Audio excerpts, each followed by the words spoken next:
Tina Fey and I had an agreement that if Barack Obama won, I would speak for the show from now on. Welcome to post-racial America. I'm the face of post-racial America. Deal with it, Kate Blanchett. Tracy Morgan accepted a Golden Globe for 30 Rock in 2009 in a typically unpredictable way, and very much in keeping with the wild character he plays on the show. That character was created for Morgan by Tina Fey, the creator and star of 30 Rock. She also worked with Morgan on Saturday Night Live, where he spent 7 years. What has also added to Tracy Morgan's reputation as unpredictable is his behavior in interviews, and this one was no different. We started off talking about his memoir, I Am the New Black.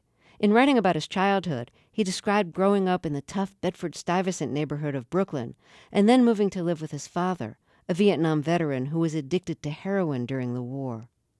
You write about how you left your mother's home in Brooklyn to live in your father's home in the Bronx when you were in high school. I thought it was because I wanted to play football and she didn't want to let me.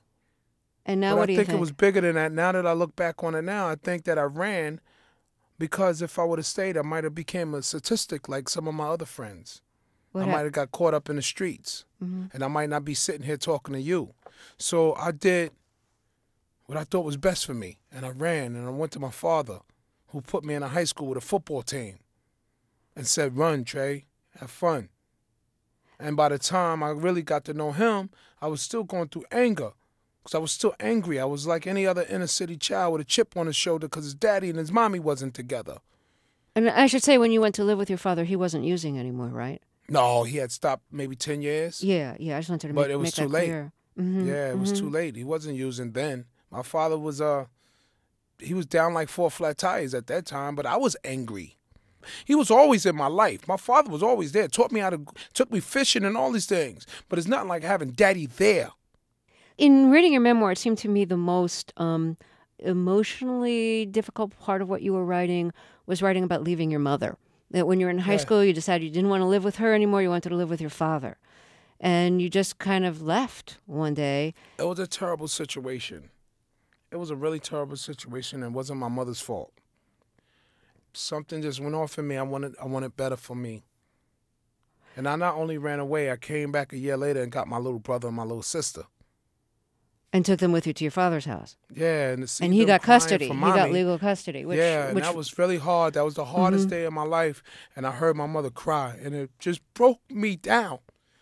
And I think about it now. I never meant to hurt my mother.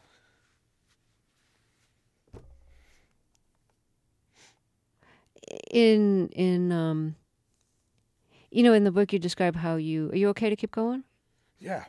In the book, you describe how you and your mother never reconciled. One day we will.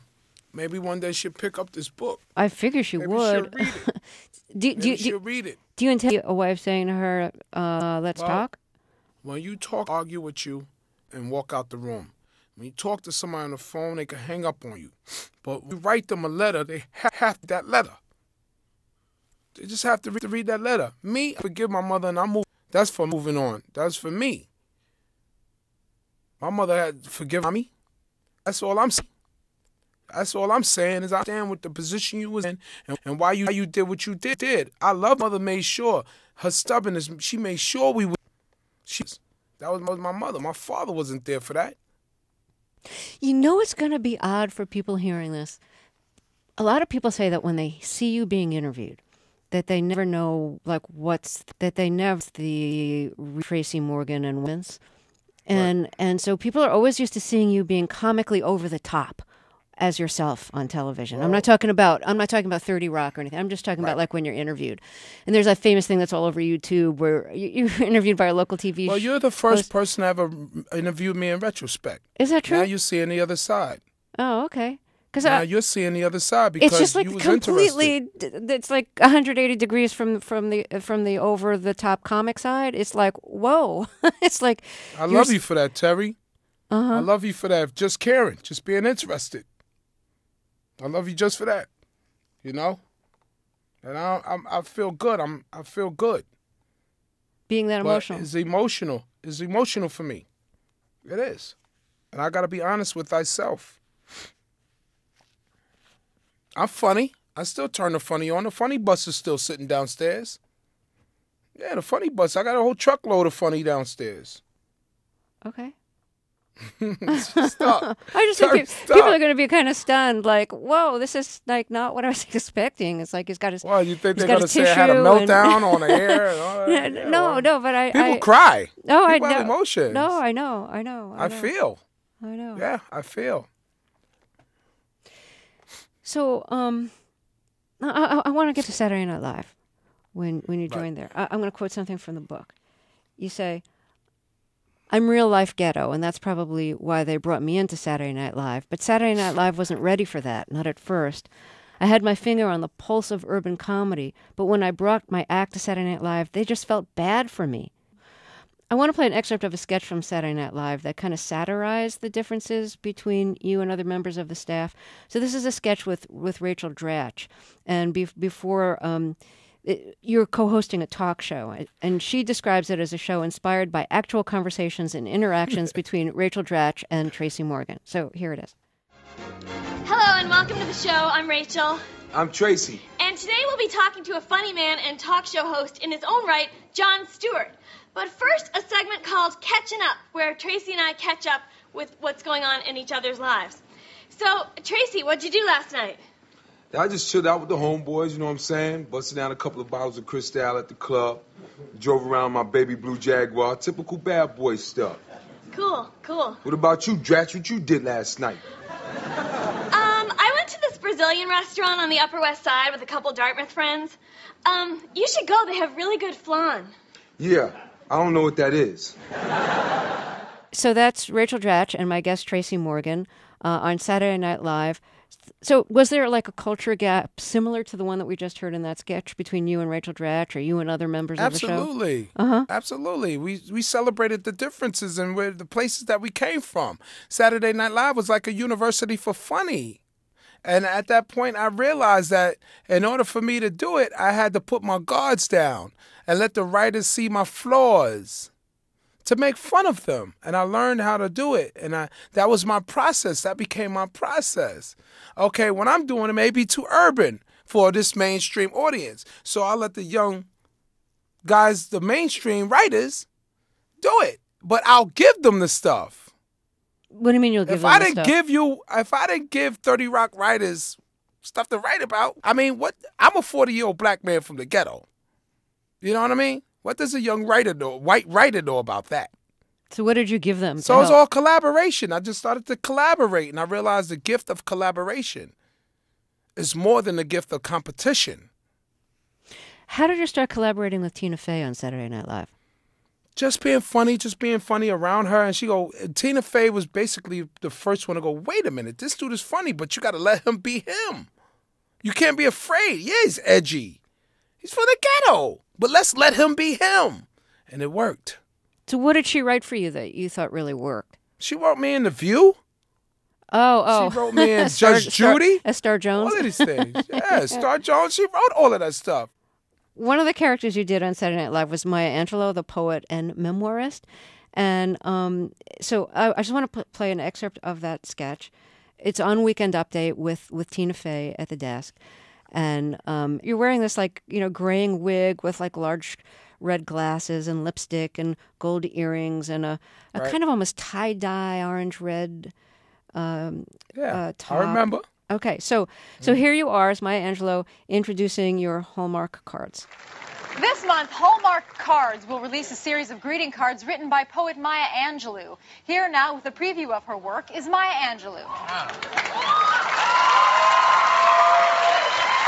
Thanks, Tina. As always, you effervesce the sweet aroma of woman in full bloom. Thank you. That's good, right? Oh, yes.